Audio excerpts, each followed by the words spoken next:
कार्यक्रम के पुण्यार्चक हैं पिताजी स्वर्गीय श्री रमणलाल तानाजी सा जैन एवं माता श्री स्वर्गीय बिजकोर बाई रमणलाल जैन की स्मृति में श्री विजय कुमार जी रमणलाल जी जैन, श्रीमती मंगला विजय कुमार जी जैन, पुत्र एवं पुत्र वधू विपुल विजय कुमार जैन, सोनाली विपुल जैन, पौत्र तीर्थेश विपुल जैन, पता पारौला, जिला जलगांव, महाराष्ट्र। पुत्री एवं दामाद श्रीमती ममता जितेंद्र जैन, श्री जितेंद्र बसंती लाल जैन, पौत्र अनिश जैन, समय जैन, पता पिपलगांव, हरेश्वर, जिला जलगांव, महाराष्ट्र।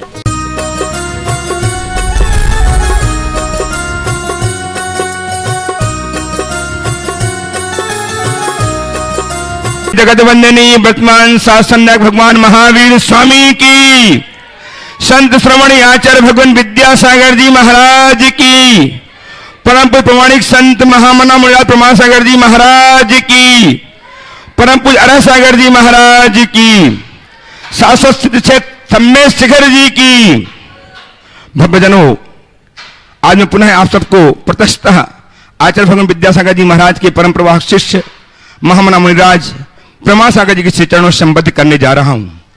ये वे श्री चरण है जिनकी सन्निधि पाकर, जिनकी वाणी सुनकर के, जिनवाणी चैनल एवं प्रमाणिक ऐप के माध्यम से लाखों लाख लोग अपने जीवन धारा को निरंतर बदल करके अपने जीवन को धन्य कर रहे हैं। मैं उन सबका वंदन वंदन करता हुआ आप सबको गुरुदेव की तरह से जोड़ रहा हूं। मैं चाहता हूं गुरुदेव का आशीर्वाद हम सब आच्छादित हो। अच्छा, अतः मेरे साथ उच्चारें, नमोस्तु महर्षि, नमोस्तु महर्षि, नमोस्तु महर्षि। महर्षि, आज इस कार्यक्रम को मैं कुछ ऑनलाइन प्रश्नों के माध्यम से प्रारंभ करना चाह रहा हूं आपके आशीर्वाद की अपेक्षा से। ल्यूटन बेडफोर्डशिर यूके से श्रीमान मनोजी जैन आपके चरणों में बारंबार नमोस्तु करते हुए जानना चाहते हैं, ये आशीर्वाद चाहते हैं कहा जाए तो। मैं आपके अनंत ज्ञान से ज्ञान की एक बूंद प्राप्त करना चाहता हूं। मैं जैन एसोसिएशन का अध्यक्ष बन गया हूं और मुझे किन चीजों पर ध्यान देना चाहिए, क्योंकि बहुत सी चीजें ऐसी हैं जो मुझे धर्म से विचलित करती हैं। आपने पूछा है मुझे किन चीज़ों का ध्यान देना चाहिए ताकि मैं धर्म से विचलित होने से बच सकूं। देखिए, सबसे पहले तो उन कारणों को समझने की कोशिश करना चाहिए जिनसे आपका चित्त विचलित होता है। क्यों विचलित होता है? जिन वजहों से चित्त विचलित होता है उन वजहों को दूर करें। वो कारण कई हो सकते हैं। मैं आपको दोनों तरह की बातें बताना चाहूँगा। एक वे कारण जिनके कारण आपका चित्त विचलित होता है, उन्हें आप ढूंढिए और उन्हें दूर कीजिए। दूसरा, वो प्रेरक, वो प्रेरणा जिनको घटित कर लेने से धर्म के प्रति लगाव बढ़ता है, श्रद्धा बढ़ती, स्थिरता होती है। तो आपके कारण तो आप ही खोज पाएंगे, लेकिन कुछ प्रेरक तत्व जो आपको धर्म मार्ग में स्थिर कर सके वो मैं जरूर बताना चाहूँगा। वो न केवल आपको अपितु आप जैसे सभी लोगों को। 4 बातें अपने जीवन में अपनाएं। सबसे पहली बात, नियमित सत्संग करें,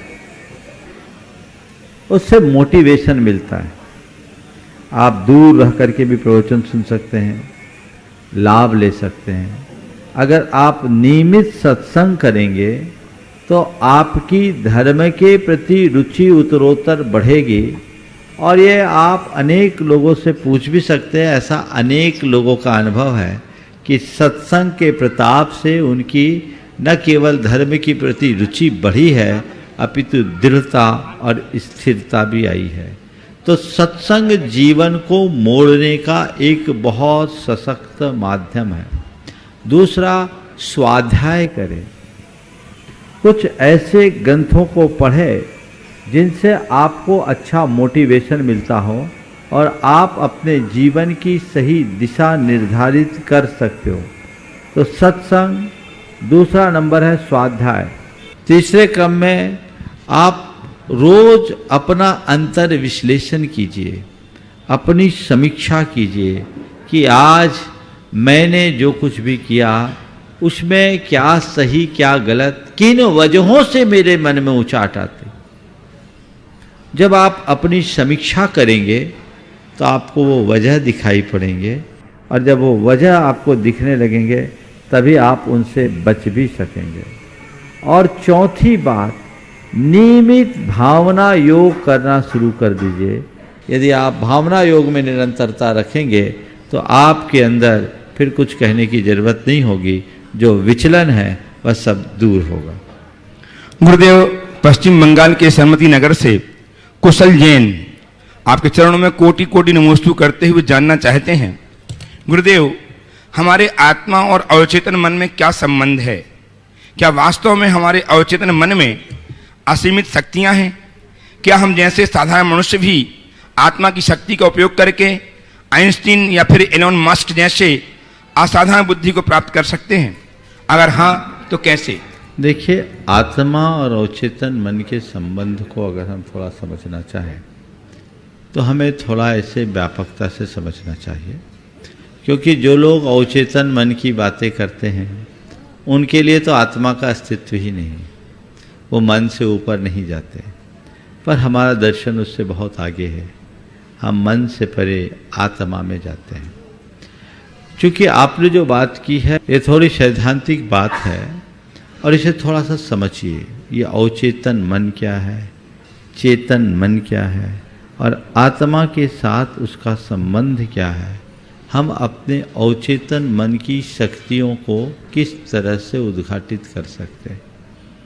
हमारे पास 3 मौलिक शक्तियां हैं, मन की, वचन की और शरीर की। हम इन शक्तियों के द्वारा प्रवृत्तियां करते हैं और जो हमारी प्रवृत्ति होती है उस प्रवृत्ति के अनुरूप हमारी चेतना में कर्म के संस्कार जुड़ते हैं और जो कर्म के संस्कार हमारी आत्मा में होते हैं कालांतर में हमारे वैसे ही भाव होते हैं। जैसे भाव होते हैं वैसी सोच बनती है और जैसी सोच बनती है वैसी प्रवृत्ति बनती है और जैसी प्रवृत्ति होती है वैसा चरित्र बनता है। ये जैन कर्म सिद्धांत कहता है। हमारी जैसी प्रवृत्ति वैसे संस्कार, जैसे संस्कार वैसे भाव, भाव से सोच, सोच से प्रवृत्ति, प्रवृत्ति से चरित्र। अब इसे हम इन दोनों के संदर्भ में देखें तो क्या है? मेरे विचार से जो हमारी प्रवृत्तियां हैं, जिसे हमारी शास्त्रीय भाषा में कहते हैं योग, मन वचन काय की प्रवृत्ति, इसे हम आधुनिक विज्ञान के साथ, मनोविज्ञान के साथ जोड़े तो हम इसे कह सकते हैं ये चेतन मन है। और आधुनिक मनोविज्ञान के व्याख्याता ये कहते हैं कि चेतन मन में जैसी प्रवृत्ति होती है वह सब अचेतन मन में जाकर के अवचेतन मन में फीड हो जाता है और कालांतर में वही अवचेतन मन हमारे चेतन मन को एक्टिवेट करता है। यही है ना? तो यही तो हमारा सिद्धांत है। हम जैसी प्रवृत्ति करते हैं वैसे संस्कार हमारी चेतना में पड़ते हैं और जैसे संस्कार पड़ते हैं वैसे भाव होते हैं, जैसे भाव होते हैं वैसी सोच होती है और जैसी सोच होती है वैसी प्रवृत्ति हो जाती है। बात समझ में आ रही है? तो दोनों बातों में कोई अंतर है क्या? प्रवृत्ति योग है, उस योग के संस्कार हमारे अंतश्चेतना में पड़ते हैं। तो चेतना के जो संस्कार व्यक्त हो रहे हैं उसे हम अवचेतन मन कह सकते हैं, लेकिन उस जिस पर ये संस्कार पड़ रहे हैं वह हमारी चेतना है और हमारी चेतना में अनंत शक्ति है, हम उसे विस्तीर्ण कर सकते हैं। इसलिए हमारे यहाँ एक साधना बताई गई है कि तुम्हें जो पाना है उसकी भावना भाव, तुम जो पाना चाहते हो उसकी भावना भाव, जैसा तुम होना चाहते हो उसकी भावना भाव, और तुम जैसी भावना भाओगे वैसा तुम्हारा जीवन बनेगा। यद भाव्यते तद भवति। जैसी भावना भाव वैसा जीवन होता है।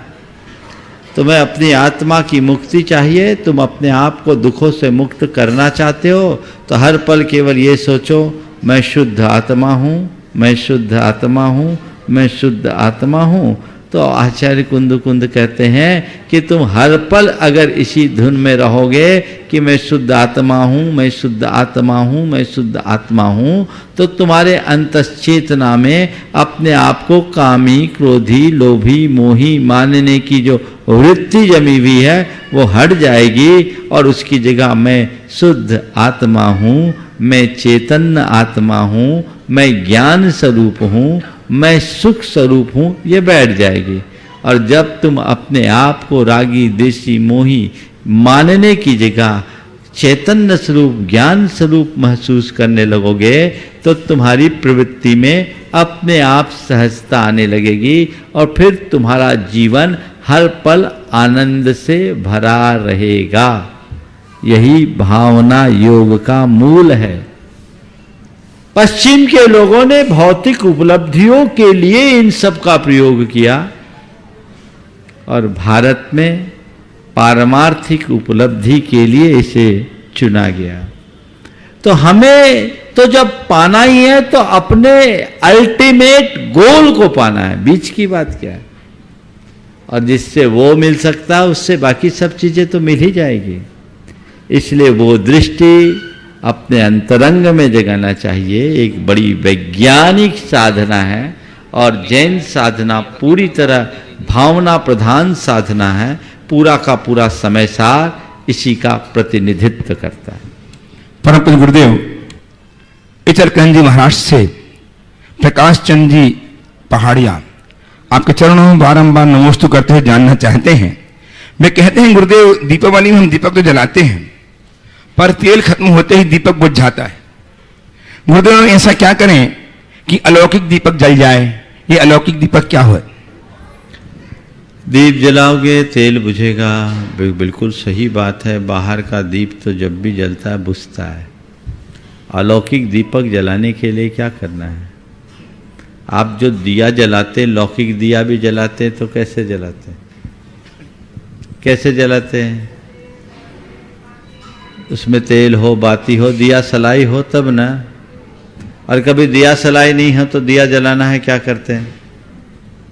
जब तुम्हारे पास दिया सलाई नहीं हो और दिया जलाना हो तो क्या करते हैं? बोलो क्या करते हो? आज तो दिया ही जलना है, क्या करते हो? महाराज जी जब दिया सलाई ना हो और दिया जलाना हो तो किसी जलते हुए दिए के साथ दिए की लौ से लौ मिला लेते हैं, दिया जल जाता है ना। बाहर के दिए को जलाने की दिया सलाई तुम्हारे पास है पर भीतर के दिए को जलाने की दिया सलाई तुम्हारे पास नहीं है, तो हैरान होने की जरूरत नहीं है। किसी जलते हुए दिए के साथ अपने लौ को लगा लो, एकदम ज्योति जगमगा उठेगी। कुछ कहने और सोचने की जरूरत नहीं होगी। तुम्हारे अंदर ज्ञान की वह ज्योति जगमगाएगी और एक बार प्रकट हो जाए तो फिर कभी बुझ नहीं पाएगी। लेकिन एक बात ध्यान रखना, दिया तभी जलेगा जब दिए में तेल हो और तेल से भींगी बाती हो। अगर तेल न हो, तेल की जगह पानी भरा हो तो फिर क्या होगा? फिर वो दीप जलने वाला नहीं है। तो अपने मन को टटोल कर देखो, अपने भीतर सद्भावों का तेल रखो और अपने हृदय में ज्ञान की बाती रखो। फिर अगर श्रद्धा के दीप से दीप मिलाओगे तो तुम्हारे भीतर परम तत्व की ज्योति जरूर जगमगाएगी जो तुम्हारे जीवन को धन्य करेगी। गुरुदेव सुरभि सतीश जैन पाटन परिवार कटनी मध्य प्रदेश से आपके चरणों में कोटि कोटि नमोस्तु करते हुए जानना चाहती हैं कि मुनिश्री कई बार देखा गया है कि घर में रहने वाले बड़े बुजुर्ग घर के छोटे लोगों से डरने लगते हैं। तो ऐसी स्थिति में बुजुर्गों के मन की स्थिति को कैसे बदला जाए और छोटों को उनके प्रति कैसा व्यवहार रखना चाहिए जिससे यह स्थिति उनके मन में पनपने ही ना पाए? घर के बड़े बुजुर्गों से छोटे डरते हैं, ये बात तो रोज सुनने को मिलता है। लेकिन घर के छोटों से बड़े बुजुर्ग डरने लगे, इसका मतलब मामला कुछ गड़बड़ है। हमारी संस्कृति में हमेशा बड़ों का लिहाज होता है और वो डर क्या, डर दो तरह का होता है, एक खौफजन, एक संकोचजन। खौफजन डर तो बड़ा आतंकित करता है, वो डर कभी नहीं होना चाहिए परिवार में। घर परिवार में तो किसी के प्रति किसी को नहीं होना चाहिए, किसी से खौफ खाए। खौफ तो आतंकवादियों का हो, और घर में तो आत्मीयता होनी चाहिए। आतंकवादियों को घर में पनाह नहीं मिलनी चाहिए। तो अगर कोई ऐसा आतंक उत्पन्न करने वाले लोग हैं, खौफ दिखाने वाले लोग हैं, तो वो बड़े खतरनाक किस्म के लोग हैं, उनसे हमें थोड़ा सावधान रहना चाहिए। लेकिन एक दूसरा डर संकोचजन, जो श्रद्धा प्रेरित डर है। कई बार लोग बोलते हैं महाराज जी आपसे बहुत डर लगता है। मैंने कहा मैं तो कभी आंख उठा के नहीं देखता, मुझसे क्यों डरते हो? बोलो आप लोग डरते हो कि नहीं डरते हो? हाँ, महाराज से डरते हैं। डर लगेगा, जहाँ श्रद्धा है वहाँ डर। मुझे अपने गुरुदेव का बड़ा डर है, और मैं किसी से नहीं डरता, केवल उनसे डरता। मैं उनसे डरता हूँ और किसी से नहीं डरता। क्यों? उनके प्रति श्रद्धा है, संकोच है, और उस संकोच के परिणाम स्वरूप मन में ऐसा होता है कि मेरे द्वारा कहीं ऐसा कुछ ना हो जो उन्हें अच्छा ना लगे। यही है ना डर। ये डर सकारात्मक डर है, और ऐसा डर तो हर व्यक्ति के हृदय में होना चाहिए। जिस घर में ऐसा डर होता है, उस घर के लोगों को फिर और किसी से डरने की जरूरत नहीं है। अब रहा बच्चों से बड़ों को डर है, तो ये डर किस किस्म का है, ये देखने की जरूरत है। और अगर है तो उसका इलाज करना है। एक परिवार की बात मैं बताऊं, जिसमें एक बेटा 14 साल की उम्र में आते ही, 14-15 साल की उम्र में आते ही ये कहना शुरू कर दिया मुझे अपने बाप को मारना है, मैं बाप को मारूंगा, बाप की हत्या करूंगा, मेरा बाप बड़ा खड़ूस है। उटपटांग बातें, हालत खराब। और 1-2 बार ऐसा वो प्रयास भी कर चुका। नतीजतन पिता को अलग घर में रहना पड़ा। बेटा बड़ा होकर के 19 साल का हो गया, और स्थिति भयानक। संयोग से मेरा वहाँ प्रवास हुआ, लोगों ने मुझे बताया ये सबके साथ सही रहता है, लेकिन अपने बाप को देखते ही एकदम तिलमिला जाता है और कहता है मुझे मारना है। महाराज जी क्या है? मैंने कहा जरूर इसके साथ कोई साइकेट्रिक प्रॉब्लम है, इसे किसी साइकेट्रिक को दिखाना चाहिए, उससे उसकी चिकित्सा करानी चाहिए। अब समस्या ये उसको लेकर कौन जाए, लेकिन लोगों ने बड़े ट्रिक से साइकेट्रिक को दिखाया और छिपा करके उसे दवाइयाँ दी।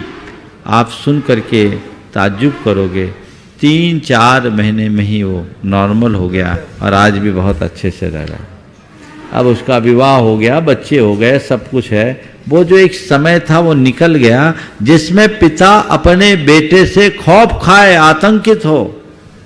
तो आपने जो पूछा है कि बड़ों को अगर छोटों से डर लगने लगे तो क्या करें, पर मुझे एक दूसरे किस्म का भी डर दिखता है बड़ों के मन में छोटों के प्रति। वो क्या है? बिगड़ जाने का डर।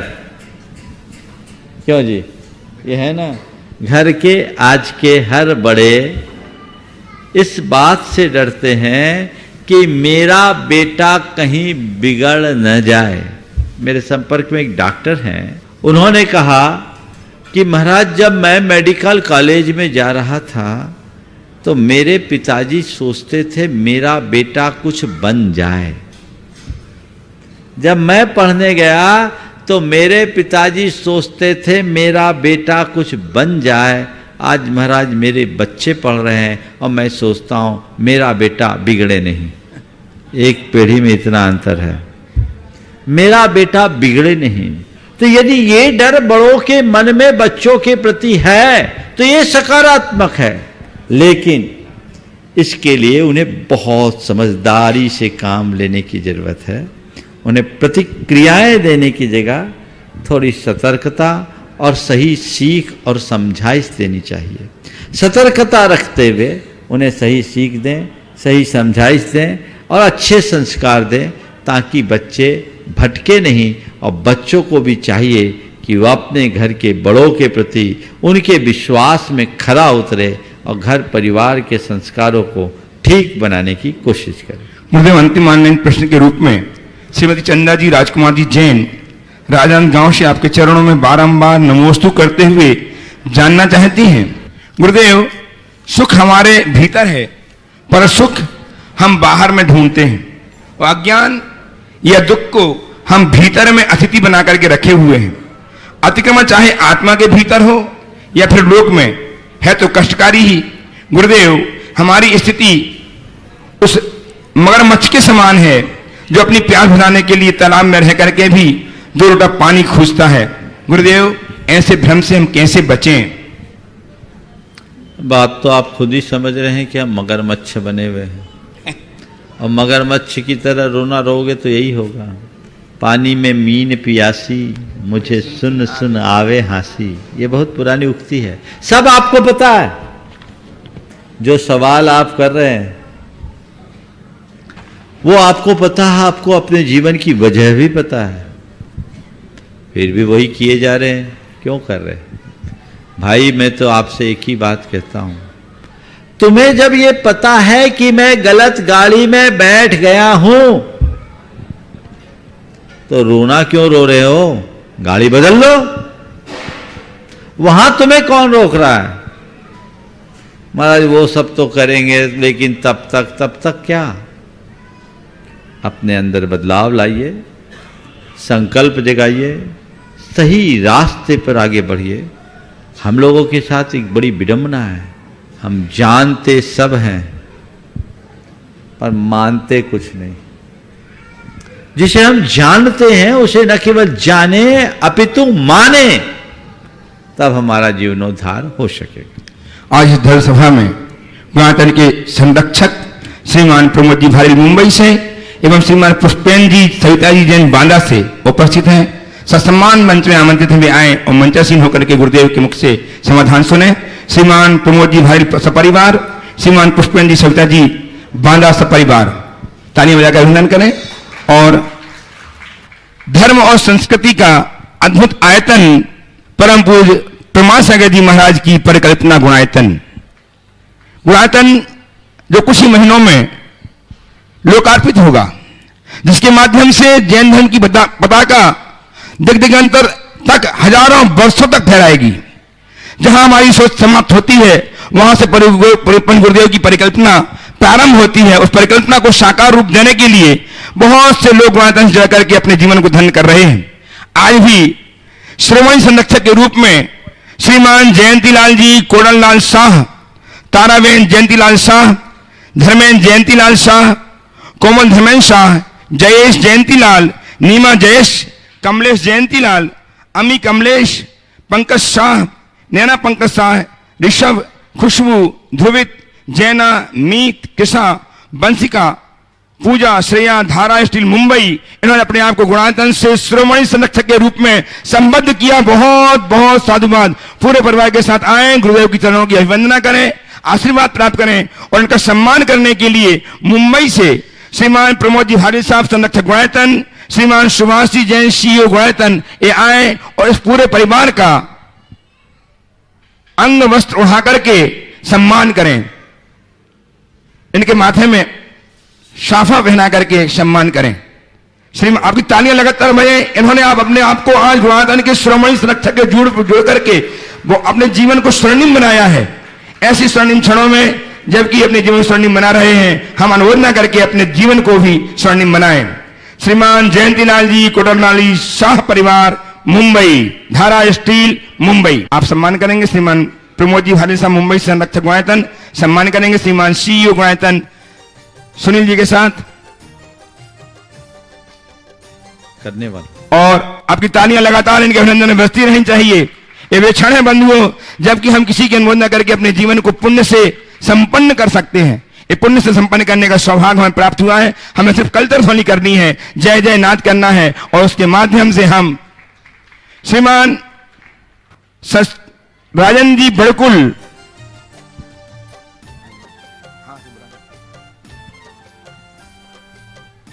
गुणायतन से आज गुरुदेव की प्रेरणा पाकर के, गुरुदेव के इस अनुपम संकल्पों को देख करके संस्थापक सदस्य के रूप में श्रीमान राजन जी बड़कुल, श्री उत्संग जैन, श्री भागचंद जी जैन रायपुर से अपने आप को संबद्ध कर रहे हैं। बहुत बहुत साधुवाद। पूरा परिवार आए।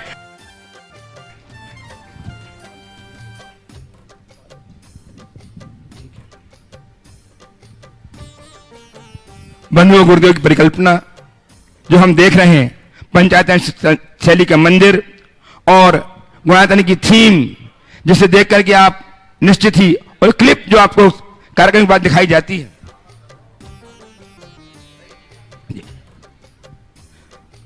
बेटी बहन शकुन दीदी सागर से ट्रस्टी गुणायतन वे भी आए और इस परिवार की सम्मान करके गुणायतन की गौरव को महिमा मंडित करें।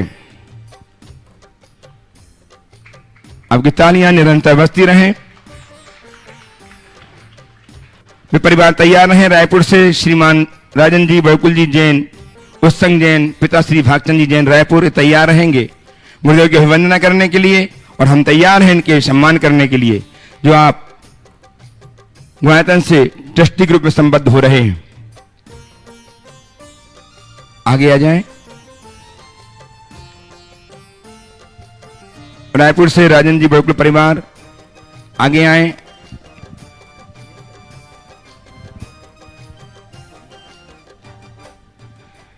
सूत्रधार के रूप में आज श्रीमती विजया चौधरी स्वर्गीय श्री विमल चंद चौधरी जबलपुर से संबद्ध हुए हैं।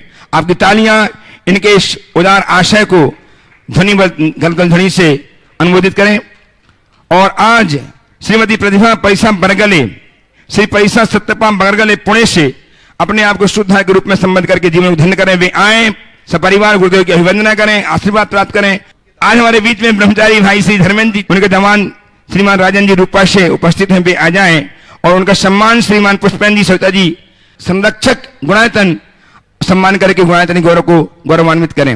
आज हम सम्मान करेंगे ऐसी विभूति का जिन्होंने अपने जीवन को संरक्षक के रूप में गुणायतन से जोड़ करके धन्य किया है। वे हैं ब्रह्मचारी भाई धर्मचंद जी, शकुन जी, महक जी, निधि जी, संरक्षक गुणायतन। तालियां बजाकर अभिनंदन करें। इन्होंने निरंतर, आज इन्होंने सौभाग्य प्राप्त किया था निर्वाण लाडू चाहने का। सब परिवार आ जाएं। श्रीमान धर्मचंद जी, शकुन जी, महक जी, निधि जी, संरक्षक गुणायतन जयपुर। तालियां आपकी बजाय लगातार। ऐसे व्यक्तित्व हैं जिनको देख करके हमें शिक्षा प्राप्त होती है। ये पूरा परिवार गुरुचरणों में अपने बेटे के जन्मदिन मनाने के लिए बिल्कुल समय पर उपस्थित होते हैं। आपकी तालियां निरंतर गूंजती रहे।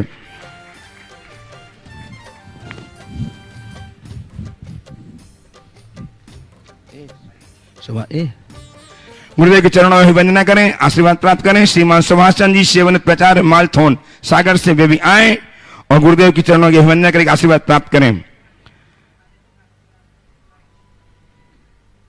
आज निर्माण के रूप में शोभाकांक्षी अनिता संजय धोकर जी मुंबई से संबद्ध होकर के जीवन को धन्य कर रहे हैं। बहुत बहुत साधुवाद। तालियां आपकी वजन के लिए। श्रीमती विमलेश जी जैन, स्वर्गीय श्री निर्मल कुमार जैन दिल्ली से, इन्होंने अपने आप को जोड़ा है। प्रमोद जी शाह भोपाल से ट्रस्टी गुणायतन में भी आए। श्रीमती मधु विपिन जी जैन कल्याण मुंबई से, इन्होंने अपने आप को गुणायतन से संबद्ध करके अपने जीवन को धन्य किया है निर्माण के रूप में। बहुत बहुत साधुवाद। और प्रथम प्रश्न के लिए मैं आमंत्रित कर रहा हूं श्रीमती आशा जी देवड़िया केसली सागर से।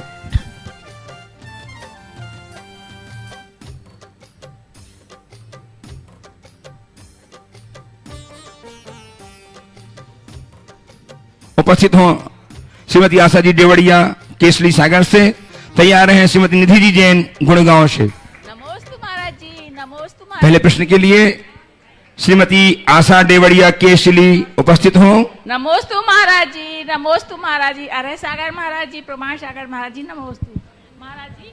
मेरा यह प्रश्न है कि महाराज जी कैसा प्रयास करना चाहिए कि कभी अहंकार ना आए, तृष्णा न घेरे तथा समता भाव बना रहे। कृपया समाधान करें। ऐसा क्या करे कि कभी अहंकार न घेरे, तृष्णा भाव न आए और समता भाव हो। बस जीवन की नश्वरता और आत्मा की अमरता को समझ लो।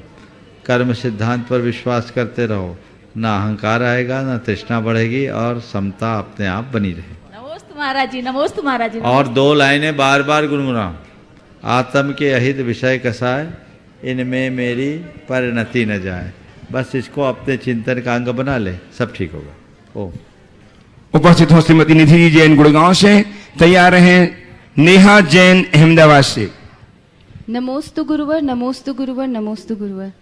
मेरा क्वेश्चन ये है कि आशा के वशीभूत, लोभ के वशीभूत, लालच के वशीभूत अगर हम धर्म का कोई भी काम करते हैं तो क्या हमें उसका क्या फल मिलता है? जैसे बच्चों को भी हम सिखाते हैं तो रोज मंदिर जाओ वरना पाप लगेगा, एक भय कहीं ना कहीं हम मन में डालते हैं ताकि वो गलत काम नहीं करे। जैसे मैं आज मंदिर नहीं गई तो मुझे पता है वो आज दिन भर काम करना पड़ेगा, तो फटाफट सुबह मंदिर चले जाओ। देखिए, ये हम लोगों की कुछ वृत्ति है कि बिना कोई प्रलोभन जगाए जल्दी से काम नहीं करते, लेकिन मेरी राय में ये सही प्रयोग नहीं। हमें क्या करना चाहिए, जब भी हम किसी को कोई धर्म के क्षेत्र में आगे बढ़ाएं तो उसके स्वरूप को अच्छे से समझा करके बढ़ाना चाहिए। जो व्यक्ति धर्म के मूल प्रयोजन से जुड़कर धर्म करता है वह कभी धर्म मार्ग से विचलित नहीं होता, और जो व्यक्ति दूसरे दबाव, प्रभाव, भय, आकर्षण से प्रेरित होता है वो अल्पकालिक होता है। तो हमें बच्चों को भी मंदिर जाओ नहीं तो पाप पड़ेगा ये कहने की जगह बेटा मंदिर जाओ, मन अच्छा होगा, मंदिर जाओ जीवन अच्छा होगा, मंदिर जाओ बुद्धि अच्छा हो। आज मैं मंदिर नहीं गई, दिन भर काम करना पड़ेगा, इसकी जगह आज अगर मंदिर नहीं गई तो दिन भर मूड खराब होगा, मुझे मंदिर जाना है, अपने चित्त को निर्मल बनाए रखना है। जब हम मूल प्रयोजन को सामने लेकर के चलेंगे तो फिर हमें कहीं कठिनाई नहीं। नेहा जी सीखता करें। नमोस्तु महाराज जी, नमोस्तु। मेरा एक क्वेश्चन है कि जैसे एक तिर्यंच होते हैं, वो अपनी इच्छा से मंदिर जाते हैं तो उनको क्या पुण्य लगता है, और एक हम अपना तिर्यंच मतलब जैसे आजकल पेट चलते हैं कि अगर हमारे पास डॉग है उसको हम मंदिर ले जा सकते हैं या कोई भी? देखिए, सबसे पहली बात तो तिर्यंच भी कई बार हमसे ज़्यादा फल प्राप्त कर सकते हैं। आज महावीर भगवान का निर्वाण दिवस है और हम लोग महावीर अष्टक में नित्य ये बोलते हैं, यदर्चा भावीन प्रमुदित मनादर दुरीह छनादाशीत सर्गी गुणगण समृद्ध सुख निधि लभन्ते सद्भक्ता शिव सुख समाजम किमुतदा महावीर स्वामी नयन पथगामी भवतु में। वो दरदुर कौन था? मेढक। वो मनुष्य था कि तिर्यंच? हम जो पूजा करके नहीं पा पाए वो रास्ते से ही वो पा गया। तो भाव तो उनके अंदर होता है, इसलिए हर प्राणी अपने अपने भावों के अनुरूप फल पाता है। आचार्य समंत भद्र महाराज ने तो और स्पष्ट शब्दों में कहा कि स्वापि देवोपि देव स्वा जायते धर्म किल विषा कापि नाम भवेद अन्या संपत् धर्मा शरीरी नाम। कि धर्म के प्रताप से कुत्ता भी देव हो जाता है और पाप के योग से देवता भी कुत्ता बन जाता है ना। इसे अंग्रेजी में थोड़ा हम देखें, दो बच्चे थोड़ा मेरे पास आ जाओ तो जल्दी से, दोनों आ जाओ, जल्दी आ जाओ, आ जाओ, आ जाओ, आ जाओ, दोनों आ जाओ, जल्दी से आओ। बस दो को आना है। चलो आ जाओ, आ जाओ, आ जाओ, आ जाओ, जल्दी आओ, बस आ जाओ, आ जाओ, आ जाओ, आ जाओ, आ जाओ, चारों आ जाओ, चारों आ जाओ। चलो भाग गए तो आ जाओ। चलो दो इधर खड़े हो, दो इधर खड़े रहो, आमने सामने खड़े हो। हाँ आप इधर आओ, जल्दी जल्दी। हाँ बेटा इधर आओ और पास आओ। हाँ इधर इधर इधर थोड़ा एक दूसरे को देखो और आगे आओ। हाँ कैमरे के पास आओ, इनको माइक दो भाई थोड़ा। माइक दो, माइक। हाँ देखो कैमरे की तरफ। अच्छा बोलो अंग्रेजी में, अंग्रेजी में बेटे बताओ, आप बोलो अंग्रेजी में कुत्ते को क्या बोलते हैं? डॉग। बेटे तुम उसकी स्पेलिंग बताओ तो। DOG। उधर देखो, उधर देखो, क्या है? DOG। DOG है ना। इसको दो माइक, इसको पलट देंगे तो क्या होगा? उधर देख के बोलो। डी और जी को पलटेंगे तो क्या होगा? G-O-D जी और डी का मतलब क्या होता है तुम बोलो? गॉड भगवान। गॉड यानी देवता, समझ गए? भगवान। आ गई समझ में? तो डी ओ जी डॉग और जी ओ डी गॉड।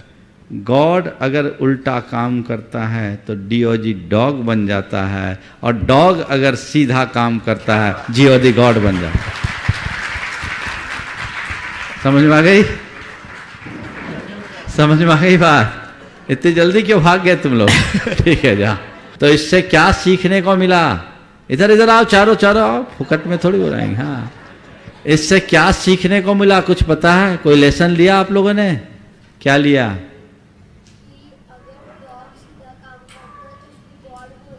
हाँ, तो अब अपने को क्या करना है? अब अपने को सीधा काम करना है, समझ गए? उल्टा काम नहीं करना। चलो जाओ। अब बात मैं कह रहा था, बहुत अच्छी बात है, जाओ। मैं कह रहा था, आपने एक शब्द प्रयोग किया, हम अपने पेट को मंदिर ले जा सकते हैं कि नहीं? देखिए, हमारे यहाँ जिन प्राणियों को पालने का आगम में विधान है उन्हें ही पालना। कुत्ता, बिल्ली आदि क्रूर प्राणी की श्रेणी में आते हैं, वो पालन के योग्य नहीं हैं, उन्हें महादोषकारी बताया है, इसलिए उनको मत पालिए। शास्त्रों में नरकायु का कारण बताया है। कुत्ता, बिल्ली आदि क्रूर प्राणियों को, हाँ गली में घूमते उनको खिला दीजिए, लेकिन वो पालन के योग है। गाय बैल उनको पालिए, तो उनको पालिएगा तो सब कुछ ठीक होगा, समझ गए? तो हमेशा जो पालन के योग है उन्हें पालिए, उन्हें ना पालिए, समझ गए? चलिए। श्रीमान प्रमोद जी सुरक्षा साहब भोपाल से ट्रस्टी में उपस्थित हों, गुरुदेव की अभिवंदना करें। गुरुदेव के चरणों में बारंबार नमोस्तु। आज गुरुवर 6-7 साल बाद जो है इस गुणायतन परिसर में आने का सौभाग्य मिला। गुरुजी, आज मैं आपके साथ में जब 2 चीज देखने के बाद में एक चीज मेरे बार बार मन में आई कि आपने इस गुणायतन की कल्पना और साथ में जो थीम पार्क की कल्पना आपने सोची, मैं आज तक ये सोच रोमांचित हूं। जो चीज हमने वर्णन में आज देखा और उसको परिभूत किया, गुरुजी वो कैसे आपके मन में वो कल्पना है और कैसे वो अद्भुत होगी? मैं तो मन में रहता रोमांचित है कि जिस दिन ये कल्पना परिभूत होगी, कंप्लीट होगी, तो पता नहीं उसका स्वरूप कैसा होगा। और वास्तव में ये एक अनोखा चीज है जो हम पूरे विश्व को मिलने वाली है। उसका महाराज जी समाधान तो चाहिए। आपने पूछा ये परिकल्पना कैसे आई, संक्षेप में बोल दूं? आप लोगों के पुण्य से। क्यों, इसमें तसल्ली नहीं है? नहीं है महाराज जी। अरे तब भाष्य लिखना पड़ेगा। देखो, बात ऐसी है, मैंने अनेक बार इस विषय में चर्चा की। शिखर जी हमारा मूल तीर्थ स्थल है, बाकी सारे तीर्थ हमारे द्वारा बनाए हुए हैं। एकमात्र ये शाश्वत निर्वाण भूमि है, दूसरी ओर अयोध्या है जो तीर्थंकरों के द्वारा बनाई गई है, और वो आज की नहीं, अनादि की है। मन में एक विचार आया कि सब जगह काम हो रहा है, लोग मूल को भूल रहे हैं। मूल तीर्थ स्थल पर कुछ ऐसा बनना चाहिए जो सारे विश्व के लोगों को जैन धर्म से जोड़ सके। यह समेत शिखर एक ऐसा स्थल है जहां सर्वाधिक जैन तीर्थ यात्री और साथ में श्रद्धालु आते हैं, तो यहाँ कुछ होना चाहिए। तो मंदिर बने, तो मंदिर तो ऐसे भी यहाँ बहुत सारे हैं। तो मंदिर, चूंकि हमारा वो तो धर्मस्थल है, मंदिर तो होना ही चाहिए, लेकिन मुझे लगा मंदिर से कुछ हटकर होना चाहिए। मंदिर से हटकर के क्या करे?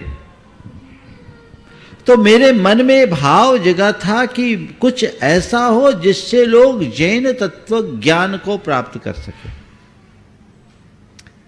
और ये जब मैं संघ में गुणस्थान पढ़ा रहा था तो चर्चा में बात आई कि इन गुणस्थानों को प्रदर्शित करने के लिए कुछ आप रास्ता बताएं।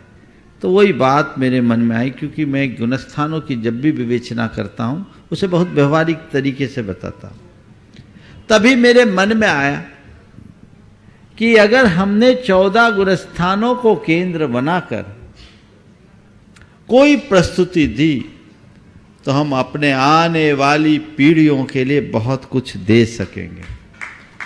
और यहाँ जो आएंगे उन्हें जैन धर्म का मर्म जानने में आएगा। तो उसकी शुरुआत हुई 2007 से।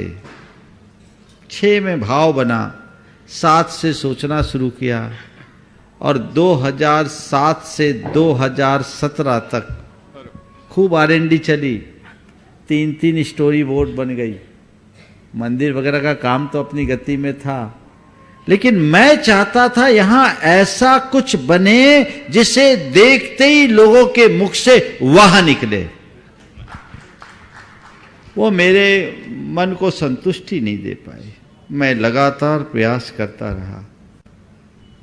ये लोग बहुत सारे बड़े बड़े आर्ट डायरेक्टर्स को मेरे पास लाए, मुझे पसंद नहीं आया। मैंने कहा नहीं, जो मैं चाहता हूं वो नहीं दिख रहा है।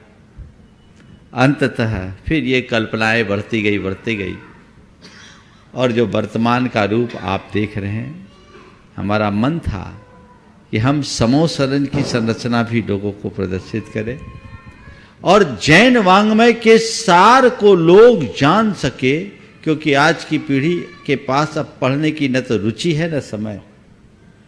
तो उनके लिए हम पलों में ही पूरे वाङ्मय का ज्ञान दे सके और उनके जीवन का मर्म बोध करा सके, ऐसा कुछ हो। बस उसी प्रेरणा से ये गुणायतन की संरचना हो रही है। और अब मैं पूर्ण संतुष्टि के साथ आप सबसे कह सकता हूं कि मैंने जैसा सोचा बल्कि उससे कहीं आगे गुणायतन साकार होने जा रहा है।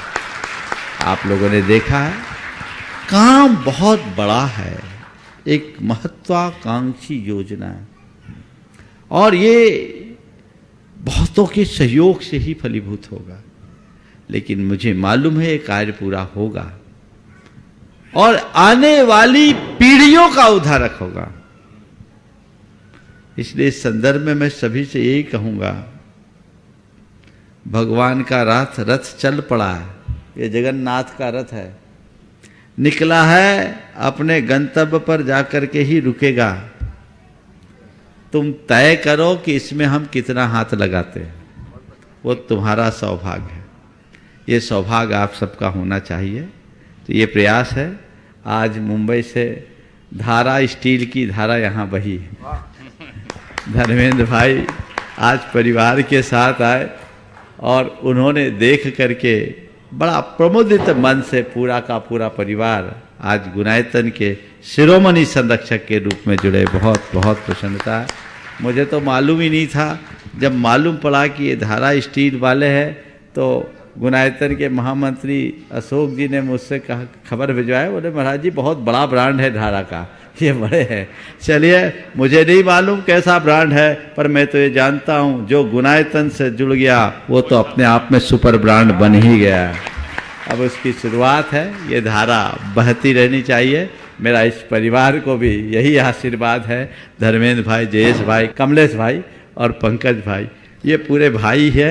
आगे बढ़ते रहे और लोग इसी तरह जुड़कर अपना काम करेंगे तो बहुत अच्छे परिणाम आएंगे। श्री धर्मेंद्र जी श्रोमणी संरक्षक गुणायतन के अपना प्रश्न प्रस्तुत करें और तैयार रहेंगी ब्रह्मचारिणी बहन बीणा दीदी संघस्थ परम पूज्य पुण्य सागर जी महाराज। महाराज जी, हम आज आके इधर आके बहुत धन्य हो गए। हमारा भी सौभाग्य है कि हमारे जो पुण्य में आपने सहयोग किया, हमारी लक्ष्मी अच्छी जगह पे जा रही है, उसका हमको बहुत बहुत आनंद है। नमस्ते महाराज जी। बहुत बढ़िया, बहुत बढ़िया। आज दिवाली के दिन इन्होंने अपने भाव की दिवाली की व्यवस्था बना ली है। बहुत बहुत आशीर्वाद, बहुत बढ़िया। चलिए, ब्रह्मचारिणी बीणा दीदी संघस्थ परम पूज्य पुण्य सागर जी महाराज अपना प्रश्न प्रस्तुत करें और तैयार हैं केतकी जैन, श्रीमती केतकी जैन, पाटनी परिवार, श्री रामपुरम, महाराष्ट्र। नमस्ते गुरुदेव। लोक व्यवहार में अमावस्या को अच्छा नहीं मानते लोग। किसी भी कार्य को करने के लिए लोग सोचते कि नहीं, अमावस्या के दिन नहीं करना चाहिए, चाहे वो शादी ब्याह का कार्य हो, चाहे पारलौकिक कार्य हो। लेकिन भगवान महावीर स्वामी ने इस तिथि को कैसे चुना? बहुत सुंदर। मुझे ऐसा लगता है कि लोगों को संसार के कार्यों में ज़्यादा रुचि है, तो संसार के कार्यों में लोग अमावस को पसंद नहीं करते। पर दो अच्छे संयोग मैं आप सबसे कह रहा हूँ। आज की इस अमावस से दो बहुत अच्छे संयोग जुड़े। पहला, भगवान महावीर को निर्वाण हुआ, वो उनके जीवन का अंतिम प्रयाण था, जो इस बात को साबित कर दिया कि अच्छे कार्य के लिए मुहूर्त की जरूरत नहीं होती, केवल संकल्प की जरूरत होती। नमस्ते। दूसरी बात, आज की ही तिथि में रामचंद्र जी अयोध्या लौटे तो मुहूर्त सोच के तो नहीं आए होंगे, क्योंकि उनको पता है मुहूर्त सोच के ब्याह हुआ सो बन गए। वशिष्ठ जी ने मुहूर्त सोधा था, तो मुहूर्त सोच के विवाह हुआ सो बन गए। अब लौटने के लिए मुहूर्त की जरूरत नहीं, जब पहुंच जाएंगे तो वही सुमुहूर्त होगा। इसलिए एक बात मैं आप सबसे कहता हूं, ये सब कहीं न कहीं हमारे मन की दुर्बलता के द्योतक है। 7 दिन ट्रेनें चलती है, 7 दिन फ्लाइट्स चलते हैं, 7 दिन प्रतिष्ठान खुलते हैं, कोई काम रुकता है क्या? और लोग मुहूर्त ही गिनते रहते हैं। खुद मुहूर्त शास्त्र कहता है कि मनोबल के आगे मुहूर्त का कोई मूल्य नहीं है। हाँ, जिनका मनोबल कमजोर हो वो मुहूर्त देखे, ताकि उसका कुछ साइकोलॉजिकल इफेक्ट भी उनके मन में पड़े और वो रचनात्मक दिशा में आगे बढ़ सके। मैं आचार्य के पास बहुत कम जाती हूँ, लेकिन मुझे सपने में बहुत बार आते हैं आचार्य। आज रात को 3 बजे मैंने उनको आहार में रात को 2 बार आहार दे दिया सपने बहुत में। बढ़िया है, इस बात का मुहूर्त निकल गया तुम्हारा कि अब जाके देने का मौका मिलेगा। बहुत बहुत आशीर्वाद। श्रीमती केतकी जी जैन पाटनी परिवार श्री रामपुर महाराष्ट्र उपस्थित हो। तैयार हैं श्रीमती चेतना गंगवाल परिवार इंदौर। नमोस्तु महाराज जी, मेरे एवं पाटनी परिवार की तरफ से कोटिशा नमोस्तु। महाराज जी, मेरा प्रश्न ये है कि ऐसा देखा जाता है कि व्यक्ति के जीवन में जब भी सुख आता है और लंबी उम्र तक रहता है, तब भी उसे सुख का एहसास नहीं होता है, पर जैसे ही दुख आ जाता है एक क्षण में ही वो विचलित हो जाता है। तो दुख में भी सुख की अनुभूति कैसे करे? और जब भी कोई व्यक्ति छल करता है तो हमेशा वो आर्त ध्यान बना रहता है, तो उससे भी कैसे बचे? देखिए, किसी की बड़ी अच्छी पंक्तियां है। दुख को बहुत सहेज के रखना पड़ा मुझे, सुख तो किसी कपूर की टिकिया से उड़ गया। सुख तो किसी कपूर की टिकिया सा उड़ गया। वाकई में सुख के जो क्षण होते बहुत तेजी से बीतते हैं, लेकिन दुख के क्षण बहुत कठिनाई से बीतते हैं। वस्तुतः जिन बातों में हमें समय को बिताने का एहसास जुड़ता है वो लंबा लगता है, और जिनमें हमारी रुचि होती है उसमें समय का एहसास नहीं होता तो बहुत छोटा हो जाता है। तो ये सब चीज़ें हमारी अभिरुचि पर निर्भर है। जब तक व्यक्ति सुख के प्रति रुचि रखेगा और दुख से अरुचि रखेगा, ऐसी दशा होगी। लेकिन जो सुख दुख से ऊपर परम तत्व की तरफ दृष्टि रखेगा, उनको कोई दिक्कत नहीं। उपस्थित हो श्रीमती चेतना जी गंगवाल परिवार इंदौर से। तैयार हैं नैतिक जैन खनिया धाना से। गुरुवर द्वय के चरणों में मेरा बारंबार नमस्कार नमस्कार नमस्कार। महाराज श्री, जब हम असफल होते हैं तो हमें क्रोध उत्पन्न हो जाता है, और जैसे ही हमें सफलता प्राप्त हो जाती है तो हम माने हो जाते हैं। तो महाराज जी, इस मतलब ये दोनों ही चीज जो हम धर्म के अनुसार है वो गलत है।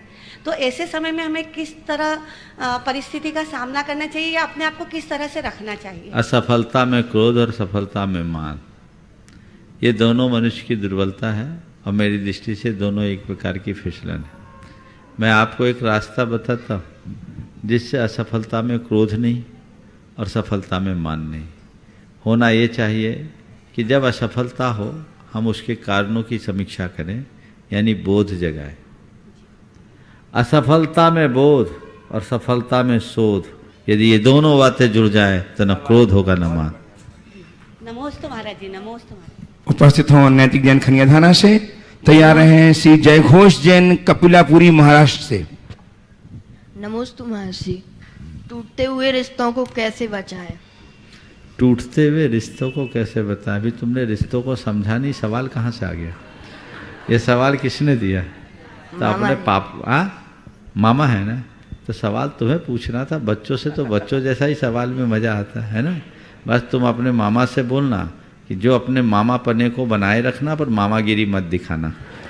चलो, जय घोषी जैन कपड़ों पर उपस्थित हों। तैयार हैं गुणायतन के CEO श्रीमान सुभाष जी जैन। कर्म तो 8 है, लेकिन निधाती कर्म और निकांचित कर्म एक कौन से कर्म है महाराज जी? निधत्ती और निकाचित कोई अलग से कर्म नहीं है। निधत्ती और निकाचित कोई अलग से कर्म नहीं है। हर कर्म में इसके अंश पड़ते हैं, जिसे हमें समय अनुरूप भोगना पड़ता है। उपस्थित हो श्रीमान सुभाष जी जैन CEO गुणायतन दिल्ली से। तैयार हैं श्रीमती नीति जी कलरैया खारघर मुंबई से। परम श्रद्धेय मुनिद्वय के चरणों में शत नमन। गुरुदेव, महावीर भगवान का विहार 30 वर्षों तक हुआ और उनका मोक्ष गए हुए बहुत ज़्यादा टाइम नहीं हुआ है, करीब 2500 साल हुए हैं। तो उसमें समोशरण 30 साल तक धरती पर रहा होगा और समोशरण में बहुत से देवों का आगमन होता है और देव और मनुष्यों का आपस में काफ़ी मिलना जुलना भी होता होगा। तो वो क्या वाकई ऐसा हुआ होगा? अभी तो देवता कोई नज़र नहीं आते। हुआ था, लेकिन देवता जो है ना सजाति से मिलते हैं, विजातियों से नहीं। अच्छा।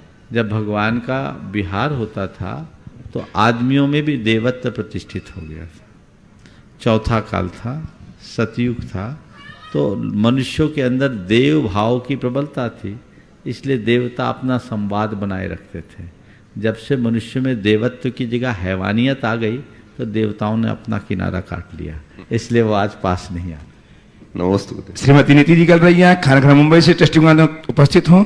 गुरुवर के चरणों में कोटिशः नमन। गुरुजी, उपादान को मजबूत करने की साधना को बढ़ाने के लिए क्या क्या उपाय है ताकि हमारी निमित्ताधीन दृष्टि ना रहे? उपादान को मजबूत बनाने के लिए आपने उपाय पूछा है, उसका एक ही उपाय है, नित्य स्वरूप निष्ठ दृष्टि जगाए, तत्व की भावना भाए। मैं कौन है, मैं हूँ, मेरा क्या है, इसको सोचने की कोशिश करें तो हमारा जीवन अपने आप बन जाएगा। गुणायतन के निर्माण के लिए बहुत सारे लोगों ने अभी मेरे पास नाम आए हैं, अपनी राशि को समर्पित करके जीवन को धन्य किया है। गांधीधाम से श्री अतुल जी जैन, संतोष जी अग्रवाल ने 51,000 की राशि प्रदान करके जीवन को स्वर्णिम बनाया। बहुत बहुत साधुवाद। श्री पवन जी, श्रीमती राजश्री जी, मणिप्रभा जी, अनिकेत जी, पूर्वा जी कासलीवाल इंदौर से, इन्होंने 10 ग्राम सोना एवं 500 ग्राम चांदी स्वर्ण कार्य के लिए प्रदान किए हैं।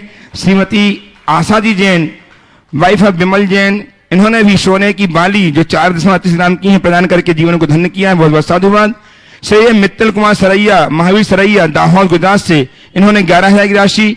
श्रीमान श्रेयांश जी शांतिलाल सरैया, दाहोद से, इन्होंने भी 11,000 की राशि एवं श्रीमती सांची श्रेयांश सरैया, दाहोद, इन्होंने भी 11,000 राशि प्रदान करके जीवन को धन्य किया। बहुत बहुत साधुवाद। आपके भाव ऐसे ही निरंतर उत्तुंगता को प्राप्त हो। इस प्रकार आज के इस सत्र को परम पूज्य गुरुदेव के चरणों में नमन अर्पित करते हुए यहीं पर विराम। बोलिए परम पूज्य आचार्य गुरुवर श्री विद्यासागर जी महाराज। जय जय जय परम पूज्य महामना परमासागर जी महाराज की जय।